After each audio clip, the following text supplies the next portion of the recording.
অপ্রত্যাশিত কিছু হুট করে পেয়ে গেলে চমকে যাওয়াটা স্বাভাবিক। জাঙ্কুক খানকে প্রথমেতে অপ্রত্যাশিত ভেবেই চমকালো। পরক্ষণেই মনে পড়ল আজ সে যে কাজের জন্য এখানে উপস্থিত হয়েছে, জাঙ্কুক খান হচ্ছে সেই মাধ্যম। দৃষ্টি তার নড়বড়ে, সরাসরি তাকানোর সাহস হয়ে ওঠেনি। চোখ দুটো এখনো উড়োর ওপর রাখা লম্বা আঙ্গুলগুলোর হাতকে ছাড়িয়ে যায়নি, বরং দুর্বলতা প্রকাশ পেয়েছে। থেকে কখনো কেউ এভাবে ছেলের দিকে অন্য নজরে তাকাতে দেখেনি।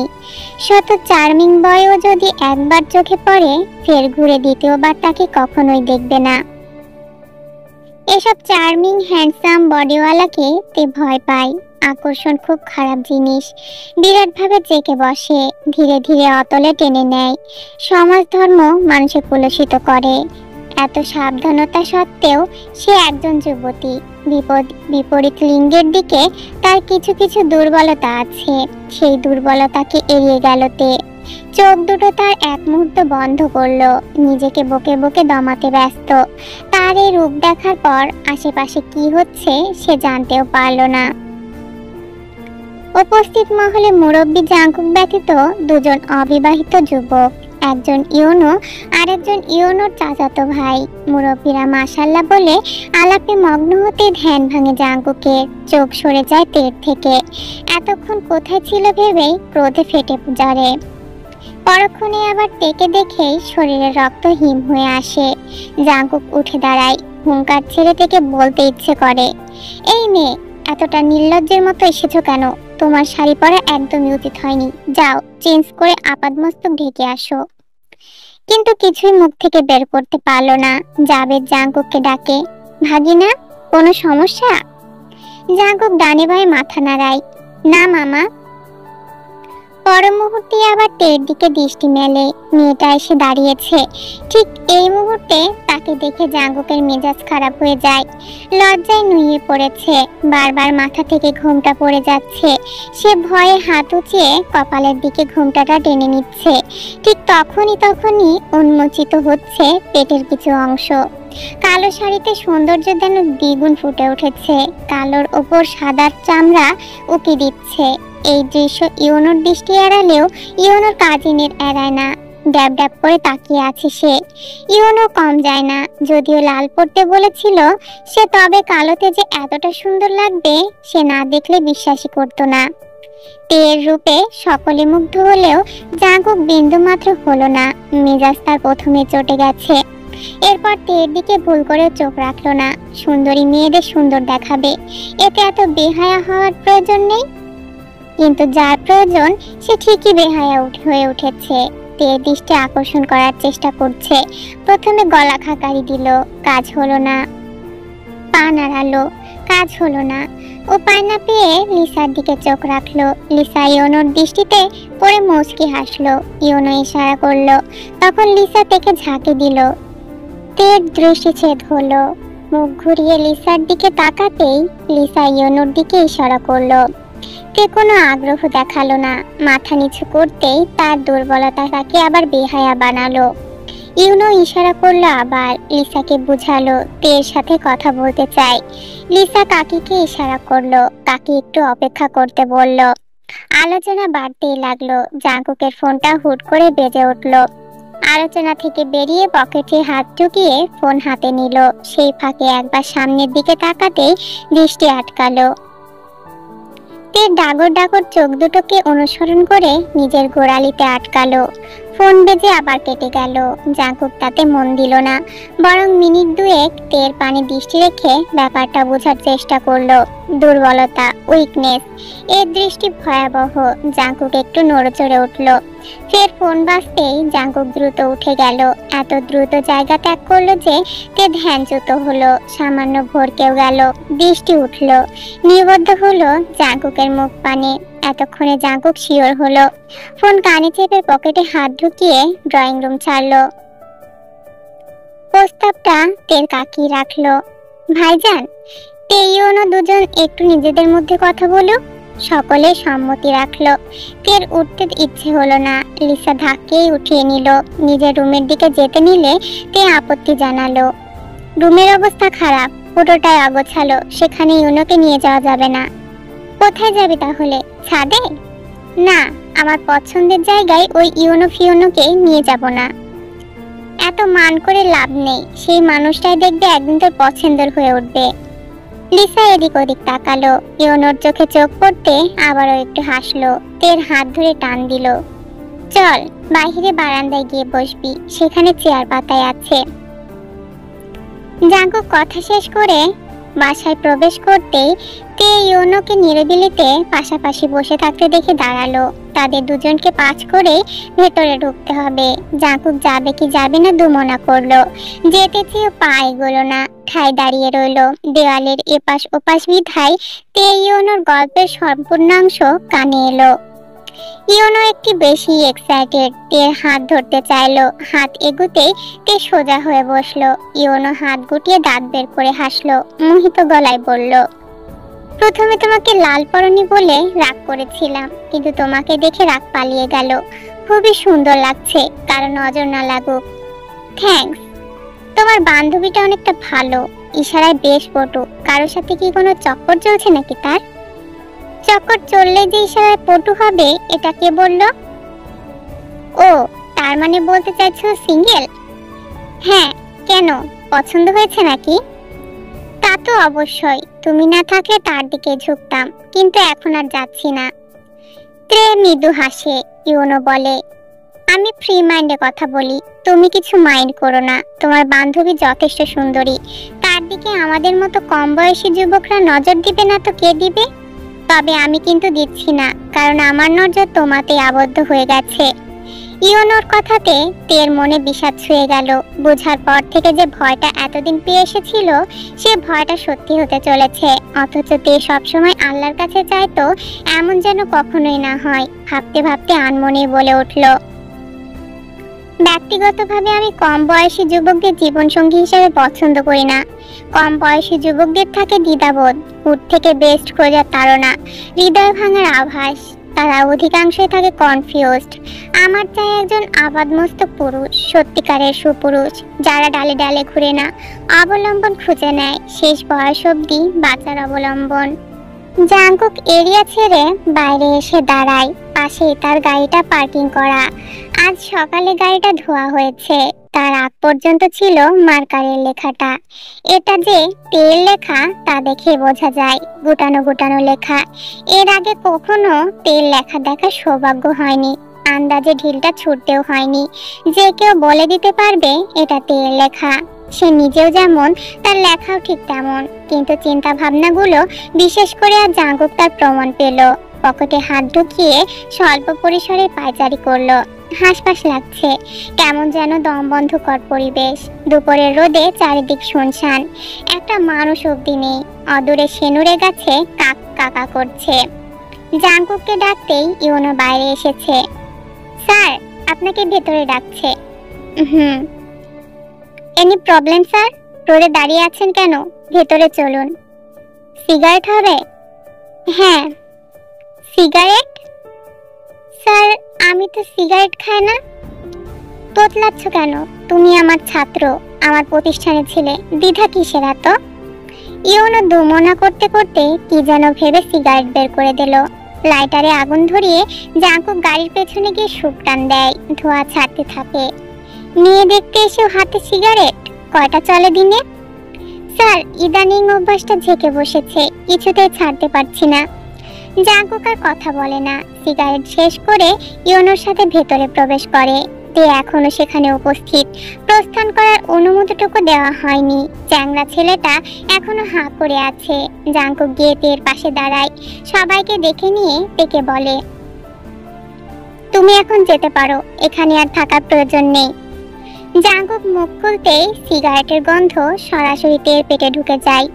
অফ করে উঠে এক হাত দিয়ে টুটি চেপে ধরে আর এক হাতে মুখ চেপে ধরে। লিসা তাকে টেনে সরায়। জাঙ্কুক ভেতরে ভেতরে প্রমোদ গুনে। ইউনো চুপি চুপি চুইংগাম এগিয়ে দেয়। আস্তে বলে, সরি স্যার, চুইংগামের কথা মনে ছিল না। আপনিও তো বললেন না। আমি সিগারেট খাই না। মানে? সিগারেট ছাড়ো। তে সিগারেটের গন্ধ সহ্য করতে পারে না। সময় লাগবে স্যার, তাছাড়া আমি সবসময় মাউথওয়াশ ব্যবহার করি। জাঙ্কুক মুচকি হাসে, ইউনোর কাঁধ থাপটিয়ে বলে, মুখটাকে পবিত্র রাখো। ম্যারিড লাইফ শুরু থেকে শেষ পর্যন্ত এটাই ফার্স্ট প্রায়োরিটি হবে। জাঙ্কুক মুরব্বীদের সাথে আলোচনায় যোগ দিল। দুই পরিবারের বন্ধন অটুট করতে প্রতিজ্ঞাবদ্ধ হলো। সিদ্ধান্ত নেওয়া হলো আগামী শুক্রবার কাবিন করা হবে। ছেলেটাকে চাকরি স্থলে যেতে হবে। তারপর বিয়ের উদ্দেশ্যে দীর্ঘ ছুটি কেটে অনুষ্ঠান করে মেয়েকে ঘরে তোলা হবে। সন্ধ্যার আগে খাওয়া দাওয়া শেষ করে ছেলে পক্ষরা চলে যায়। আগামী শুক্রবার কাবিন করা হবে খবরটা তের কাছেও যায়। তে কারো সামনে তেমন রিয়াক্ট না করলেও ভেতরে ভেতরে ভেঙে পড়ে। সে জানতো এটাই হবে। তারপরে মনকে বোঝ দিতে পারছে না। রুমে এসে বিছানায় শরীর ছাড়ে। সারাদিনের টেনশনে দুর্বল হয়ে গেছে। চোখ বন্ধ করে জোরে জোরে কয়েকবার শ্বাস টানে।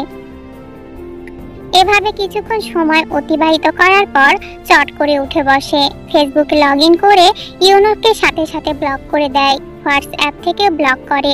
ইমো টেলিগ্রামও বাদ যায় না। তারপর কলেজ গ্রুপে ঢুকে জাঙ্কুকের আইডি খুঁজে বের করে। ফ্রেন্ড রিকোয়েস্ট পাঠিয়ে দিয়ে মেসেজ অপশনে গিয়ে তাড়াহুড়ো করে টাইপ করে, স্যার হয়ে কিভাবে পারেন ছাত্রীর সাথে অসভ্যতা করতে? মুখের ওপর সিগারেটের গন্ধ বের করে কি শান্তি পেলেন? ছি। সেন্ড করে তের আগে গজগজ করতে থাকে। মাথার চুল টেনে ধরে নিজেকে শান্ত করার চেষ্টা করে, পারে না। পরপর আরো লিখে সেন্ড করে, স্যার স্যারের মতো থাকবেন, ছাত্রীর ব্যাপারে এত কেন নাক গলান? নিজের একবার বিয়ে করে শখ মেটেনি, না মিটলে আবার বিয়ে করেন। তাও ছাত্রীদের কপালে কুঠার লাগানো বন্ধ করুন। সেন্ড করে তে স্ক্রিনের দিকে তাকিয়ে রইল।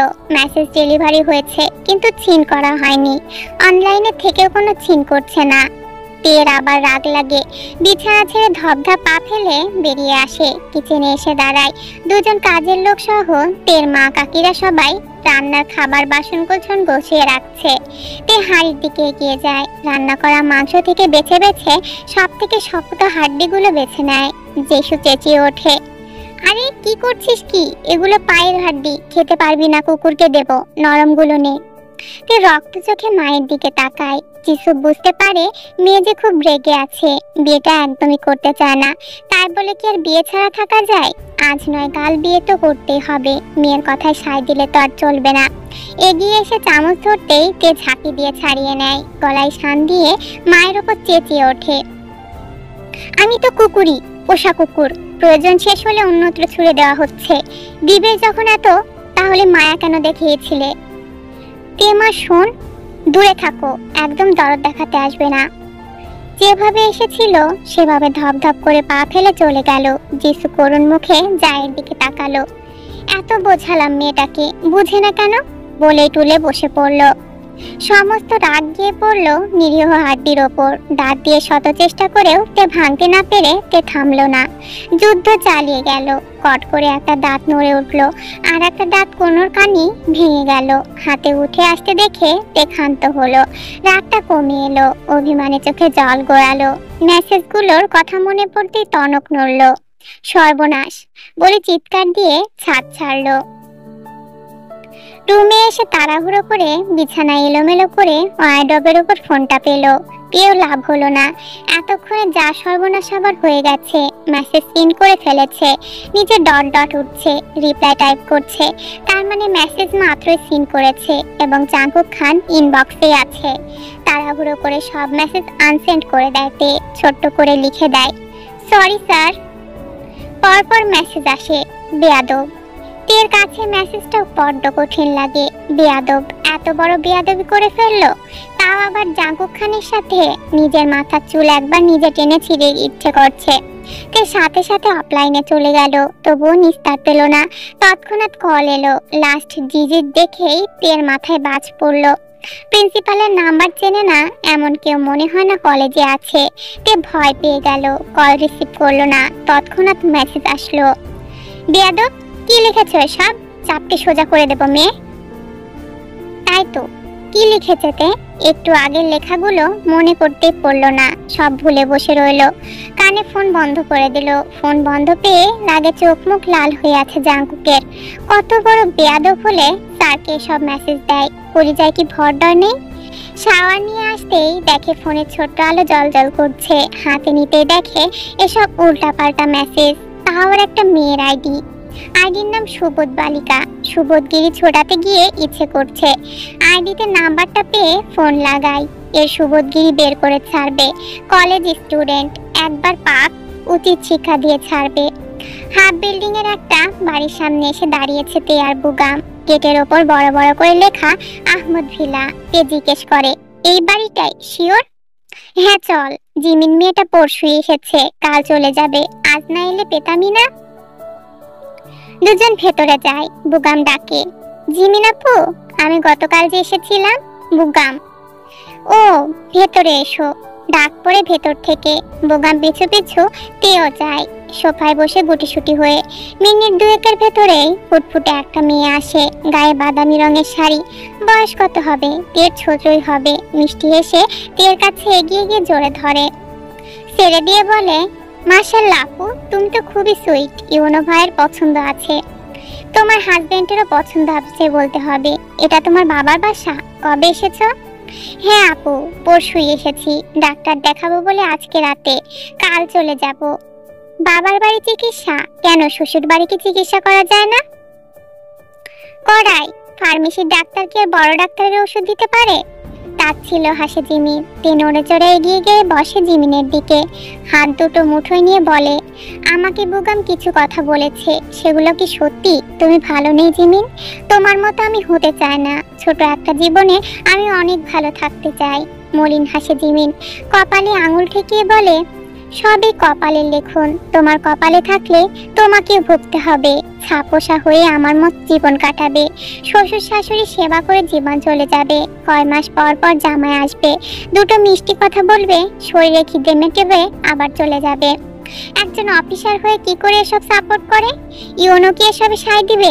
তার সাথে তো আব্বুর ডিল হয়েছে। আব্বু যা যা শর্ত দিয়েছে তারা সব মেনেছে।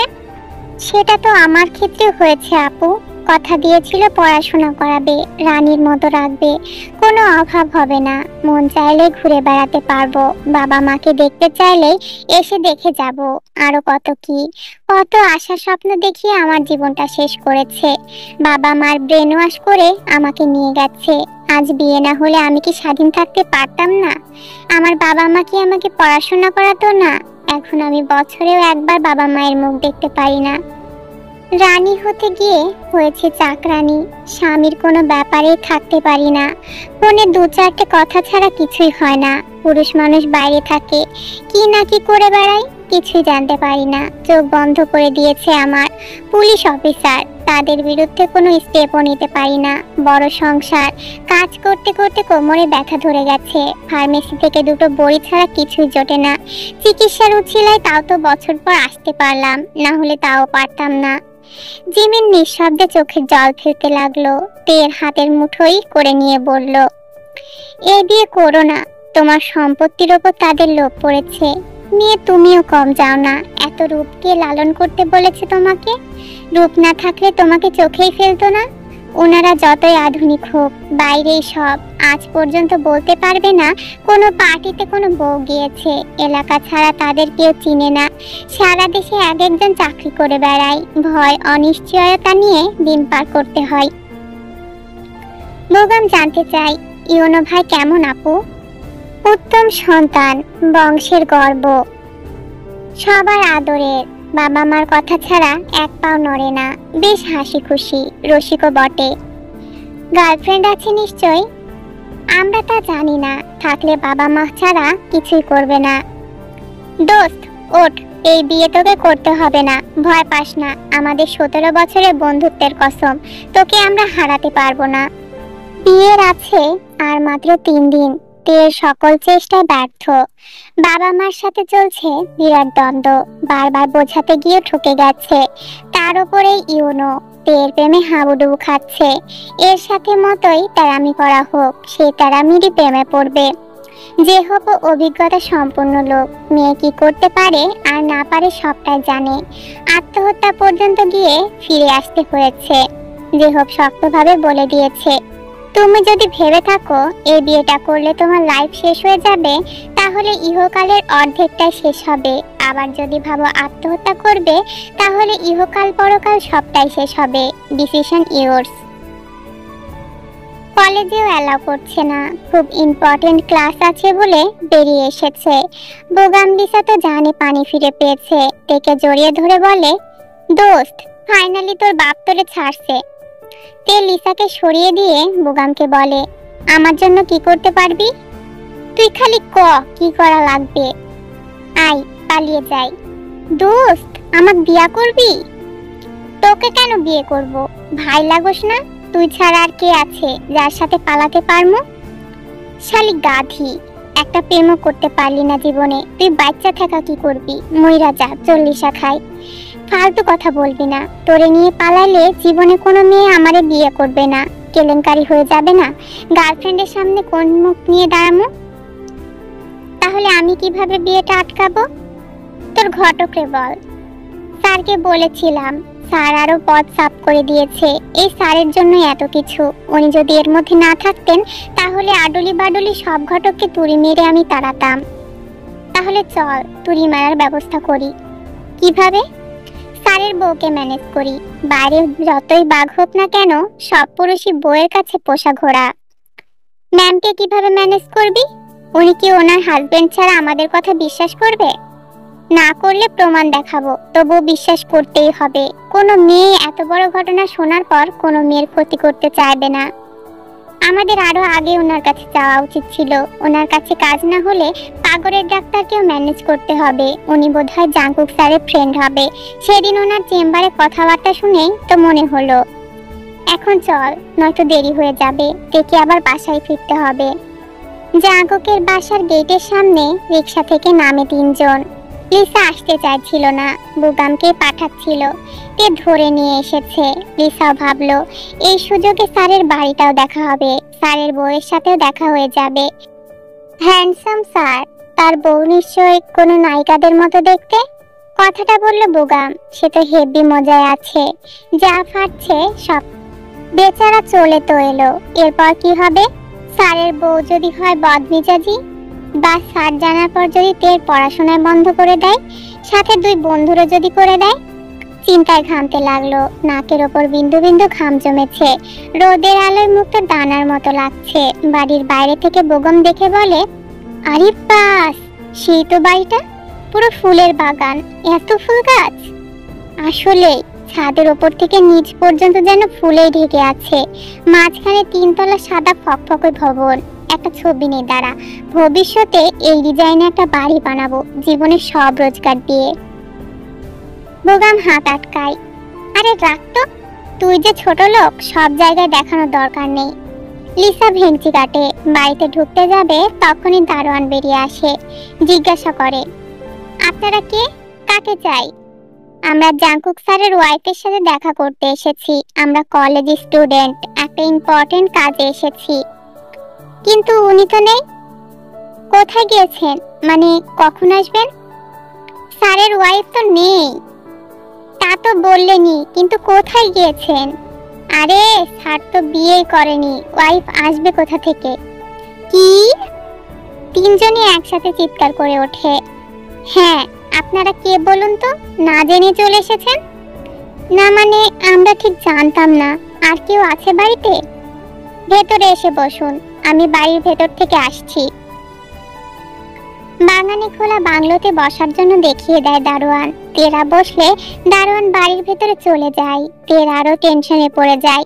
বউ নেই, তবে নিশ্চয় কথাটা জাংকুকে খানের কানে যাবে। তারপর আল্লাহ রহম করো বলে রিসার ওপর গায়ে এলিয়ে দেয়। বেগমকে বলে, দোস্ত চল দৌড় দেই। কেন? জাংকুক স্যার জানতে পারলে তখন কি হবে ভেবে দেখেছিস? আমরা কি কোনো খারাপ কাজ করছি? স্যারের বউকে স্যারের বিরুদ্ধে পিঞ্চ মারতে এসেছি, এটা কি ভালো কাজ? দেখি না, বাড়িতে অন্য কোনো মহিলা থাকলে ম্যানেজ যদি করতে পারি। বউ নেই তো কি হচ্ছে, বোন ভাবি মা তো থাকবেই। দারোয়ানের দেখা মিলেছে, বাড়ি থেকে বেরিয়ে এদিকে আসছে। তবে একা নয়, পেছন পেছন একটা মহিলা আসছে হাতে ট্রে নিয়ে। তার পাশে আরেকজন মহিলা, সম্ভবত বাড়ির কেউ হবে। মহিলা যথেষ্ট ইয়াং, তেমনই সুন্দর। তের মনে হলো এই মহিলাকে সে আগেও দেখেছে, কেমন যেন চেনা চেনা লাগছে। তখনই বেগম বলে ওঠে, আরে উনি তো আমাদের নেতা সাহেব নামজুন খানের ওয়াইফ না? সম্মেলনে দেখেছিলাম ওনাকে। আরে তাই তো, মানে কি? নামজুন খান, জাঙ্কুক খান, সুগা খান, এই দোস্ত, ওনারা এক একজন এক একজনের সাথে কানেক্টেড, অথচ আমরা কিছু জানি না রে। সব এক পরিবারেরই লোক। তাহলে আয়ু ম্যামও তো কানেক্টেড। দোস্ত, আমার মাথা ঘুরতেছে রে। সব এক ছোবড়ার মানুষ, এখানে না এলে তো জানতামই না। দারোয়ান দেখিয়ে দেয়, ম্যাডাম, ওনারা এসেছেন। আচ্ছা, তুমি যাও, আর তুমি ট্রেটা রাখো। হুকুম দিয়েই মিষ্টি হাসে জিন ইসলাম। তিনজনের মুখের দিকে তাকিয়ে থেকে এগিয়ে আসে। লিসা সালাম দেয়, আসসালামু আলাইকুম। ওয়ালাইকুম আসসালাম। বাহ, তোমরা তো বেশ মিষ্টি দেখতে। কলেজ থেকে এসেছো? জি। কফি নাও, জাঙ্কুক রাস্তায় আছে, চলে আসবে কিছুক্ষণের মাঝে। ম্যাম, আমরা একটা বিষয়ে কথা বলতে এসেছিলাম। জাঙ্কুক আসছে, তার সাথে কথা বলে নিও। তে মুখে কুলু পেটে আছে, ফ্যাল ফ্যাল করে জিন ইসলামের দিকে তাকিয়ে আছে। চেহারাটা আয়ু ম্যামের সাথে বেশ মিলে আছে। গাড়ির শব্দে সাইডে তাকায়। জাঙ্কুকের গাড়িটা শো শো করে পার্কিং এরিয়ায় চলে এসেছে। তা দেখেই বুক ধুকধুক করতে শুরু করে। আবার ইনার কাছেও অনুরোধ করতে হবে। জিন ইসলাম সামনে না থাকলে তে এখনই দৌড় দিত। পারছে না উঠতে, কিছু বলতেও পারছে না। ভেতরে ভেতরে বিস্তর চিন্তার প্রভাব। শরীর মার ঘাম দিয়ে ওঠে। এখন তাদেরকে দেখে জাঙ্কুক খান কি বলবে? রাগ দেখাবে নাকি অপমান করবে? আত্মসম্মান বলতে আর কিছুই থাকবে না। জিন তের দিকে এগিয়ে যায়, গালে হাত রেখে বলে, প্রবলেম কি তোমার? কি একদম দুশ্চিন্তায় মুখটা শুকিয়ে ফেলেছ? তে জিনের হাতের ওপর হাত রাখে। একবার গাড়ির দিকে চোখ বুলিয়ে প্রশ্ন করে, আপনি স্যারের কি হন? মম। ও আচ্ছা, আন্টি, স্যার তো মাত্র আসলো। ওনার সাথে আমরা কলেজে ডিসকাস করে নেব। আমাকে বাসায় ফিরতে হবে, দেরি হলে আব্বু রাগারাগি করবে। আমরা আজ আসি, হ্যাঁ? আরে বসো, এত দূর আসছে যখন কথা বলে যাও। এ কি, ঘামছো কেন? নভেম্বরে কপালে নাকি ঘাম জমেছে দেখছি। নাক ঘামলে কি হয় জানো? কি হয়? আমার আব্বাজান বেশি বেশি আদর দিবে। খুক খুক করে কেসে ওঠে জাঙ্কুক। তে পেছনে তাকিয়ে জাঙ্কুকের চোখের সাথে চোখাচোখি হয়। জাঙ্কুক ভেতরে না গিয়ে এখানে এসে পেছনে দাঁড়িয়েছে। মমের সাথে তের এমন কথা কানে আসে। জাঙ্কুক তার মমকে বেশ ভালোভাবে জানে। বাকিটুকু যেন না গায়, সেজন্য কেসে নিজের উপস্থিতি জানান দেয়।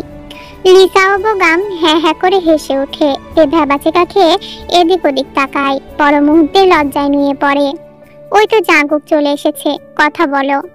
জিন চলে যায়, জাঙ্কুকও ভেতরে চলে যায়। যাওয়ার আগে বলে যায়, একটু ওয়েট করো, আমি ফ্রেশ হয়ে আসছি। জিন জাঙ্কুকের ড্রেস বের করে ওয়েট করে। জাঙ্কুক ওয়াশরুম থেকে বেরোতে বলে, ওরা তোমার কাছে কেন এসেছে? কথা বলে নেই, তারপরে জানবো মম। মনে হচ্ছে ক্রিটিক্যাল কিছু। মেয়ে দুটো কি সুন্দর। গোলুমুলু মেয়েটার মনে হচ্ছে বেশি প্রবলেম। মুখে কি মায়া, কেঁদেই দিচ্ছিল যেন। জাঙ্কুক মুচকি হাসে। গলাতে টি শার্ট গলিয়ে জিনের সামনে এসে জিজ্ঞাসা করে, পছন্দ হয়েছে? এরকম মেয়ে পছন্দ না হয়ে কি পারে? লক্ষ্মী ছাড়া ঘর আমার, সে ভাগ্য কি আমার আছে? মম ঠিকই ধরেছ, প্রবলেম ওই মেয়েটারই। সামনে মেয়েটার বিয়ে, তোমাদের এলাকার জাভেদের ছেলের সাথে। সেসব শুনে আমার কাজ কি? আমার ছেলে কি বিয়ে করেছে? শোনার জন্য তো বসে আছো, আবার বলছো কি কাজ? জিন দীর্ঘশ্বাস ফেলে। কপালে তার পুত্রবধূ সুখ আর এ জীবনে হবে না। দুটো দামড়া ছেলে, একটাও বিয়ে করছে না। বলতে এসেছিল কি আর শুনে গেল কি? ভালো ভালো মেয়েগুলো এভাবে নাকে ডগা দিয়ে পরের ঘরে চলে যাবে, আর সেদিন বসে বসে দেখবে। জাঙ্কুককে তেজিমিনের কথা সব খুলে বলল। বোগামও যতটুকু জানে পুরোটাই বলে। লিসাও বিচার দেয় ইওনো তার সাথে কেমন ঘেসে ঘেসে কথা বলে। সবটা শুনে জাঙ্কুক আর ভেতরে চিন্তা করে না। কোনো ছাপও দেখা যায় না, বরং তীক্ষ্ণ দৃষ্টিতে তের দিকে তাকিয়ে থাকে। তে নাক টানা কান্না দেখে। চোখের পানি কম, নাক টানছে বেশি। এভাবে কেউ কাঁদে নাকি? খুব স্মার্টলি বরং তেকে প্রশ্ন ছুড়ে, তো তে, তুমি কি চাইছো? বিয়েটা ভেঙে যাক? জি স্যার, আমি বিয়েটা করতে চাই না। জেনে শুনে আগুনে ঝাঁপ দিয়ে জীবনটা নষ্ট করতে চাই না। এই ছেলে বা ছেলের ফ্যামিলি কোনোটাই আমার পছন্দের নয়। আপনি হেল্প করুন স্যার, নয়তো আমি শেষ হয়ে যাব। বলতে বলতেই আরো কেঁদে ওঠেতে। জাঙ্কুকের একটু খারাপ লাগে, আবার কান্নারত মুখটা দেখে মায়াও লাগে। হাতের আঙুলের গাল বেয়ে পড়ছে জল। ভেতর থেকে একটা মেয়ের জন্য সফট কর্নার আগে থেকে তৈরি হয়ে আছে। জাঙ্কুক আনমনে সামান্য এগিয়ে আসে তের দিকে, গালে হাত দিতে জল মুছতে যাবে, সেই মুহূর্তেই সেদিনকার তের বলা বাক্যটি মনে পড়ে, আমাকে ছুবেন না, আমি পবিত্র। হাত নামিয়ে সেন্টার টেবিলে রাখা টিস্যু এগিয়ে দেয় জাঙ্কুক। নিজের জায়গায় ফিরে এসে সিরিয়াস ভঙ্গিতে প্রশ্ন করে, তোমার কি মনে হয় আমি তোমাকে কিভাবে সাহায্য করতে পারি? এই বিয়েটা ভেঙে গেলে তুমি কি অন্য কাউকে বিয়ে করবে? না স্যার, আমার পক্ষে সম্ভব না। আমি নিজের ক্যারিয়ারে সামান্যতম স্যাক্রিফাইস করতে রাজি না। সেজন্য তুমি বারবার আমার কাছে কেন আসছো? স্যার, আপনিই তো মাধ্যম। হ্যাঁ, আমি এখন মাধ্যম হিসেবে আছি, কিন্তু পূর্ণ পরিবারেই আমি প্রস্তাব রাখিনি। তোমার সাথে দেখাই আমার সেদিন, যেদিন তোমাকে কলেজে দেখতে এলো। এর আগে দু একবার চোখে পড়তে পারে। তোমার ফ্যামিলি আর ইউনোর ফ্যামিলি দুই পরিবারকে পছন্দ করেছে। তারপর যেহেতু তুমি আমার কলেজে আছো, আমার মমের সূত্র ধরে তারা এসে আমাকে জানিয়েছে, তোমাকে পছন্দ করার পর রিকোয়েস্ট করেছে যেন আমি ব্যাপারটায় থাকি। এখানে আমার কৃতিত্ব কতটুকু তোমাকে বুঝতে হবে। তে আমার হ্যাঁ অথবা নাতে কিছুই যায় আসে না। আপনি তাহলে কিছু করবেন না? আজ আমি বিয়েটা হয়তো ভেঙে দিতে পারবো, কাল তোমার জন্য অন্য ছেলে এসে দাঁড়াবে, এবং তোমার বাবার সাথে কথা বলে যা বুঝলাম, সে কোনো অবস্থাতেই তোমাকে বিয়ে দিয়েই ছাড়বে। ওনার বেশ তাড়া। তুমি সেদিন আমাকে যে অভিযোগগুলো করলে সেটাও ঠিক। কি কারণে সেটা আমিও জানি না। অভিযোগ যেটা আছে সেটা তো আমারও আছে তোমার প্রতি। আমার স্টুডেন্ট হয়ে আমার সাথে বিয়াদবি করো। আইডির নাম কি যেন? হ্যাঁ, সুবোধ বালিকা। উল্টাপাল্টা মেসেজ। তার আগে গাড়িতেও তোমার লেখা একটি মেসেজ পেয়েছি। চরম বিয়াদব না হলে কেউ এমন করতে পারে না। প্রবলেম তোমার আর তোমার ফ্যামিলির। তা নিয়ে তুমি কন্টিনিউয়াসলি আমার সাথে বিয়াদবি করে যাচ্ছ। কতটুকু সুবোধ বালিকা তুমি আমার জানা হয়ে গেছে। বলতে বলতেই ক্রোধে ফেটে যায় জাঙ্কুক। টেকে দুটো থাপ্পড় দিলে তার ক্রোধ কমতো। তে মাথা নিচু করে আছে। এত সব কাণ্ড ঘটিয়েছে বুগাম লিসা কেউ জানে না। দুজনে মাথা নিচু করে আছে। বুগাম সাহস নিয়ে বলে, সরি স্যার, ও বুঝতে পারেনি, ছোট বলে ক্ষমা করে দিন।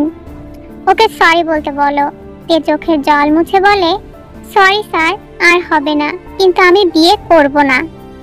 আমি চাই তুমি বিয়ে করো। মেয়েরা কুড়িতেই বুড়ি, শুনেছ তো? আমার মনে হয় তোমার তাড়াতাড়ি বিয়ে করা উচিত। জাঙ্কুকের কথাই তে মাথা তুলে তাকায়, চোখের জল মুছে দৃঢ় গলায় বলে, আমি বিয়ে করছি না। আপনি হেল্প করুন আর না করুন, এ বিয়ে আমি ভেঙে ছাড়বো। আমিও দেখতে চাই তুমি বিয়েটা ভাঙতে পারো কিনা। ওকে ডান। তুমি যদি এই বিয়েটা ভাঙতে পারো তাহলে আমি তোমাকে বড়সড় একটা গিফট দেব, এবং কি বিয়ে ভাঙার পর তোমাকে যে প্রবলেম ফেস করতে হবে, সমাজে তোমার ফ্যামিলিকে যেভাবে ধিক্কার দিবে, পুরোটাই সামলানোর দায়িত্ব আমার। তে চোখ ছোট ছোট করে তাকাই। কি গিফট? তোমাকে এমন বড় একটা গিফট আমি দিতে চাই যে গিফট তোমাকে সারা জীবনে সুখে থাকার পথ দেখাবে। বিয়ে ভাঙার রেসপন্সিবিলিটি তোমার, আর তোমাকে গিফট দেওয়ার রেসপন্স পুরোটাই আমার। তে জাঙ্কুকের মাঝে নীরব একটা চ্যালেঞ্জ হয়ে যায়। তের মাথায় এখন একটা ব্যাপার ঘুরছে, তা হলো কিভাবে বিয়েটা ভাঙা যায়।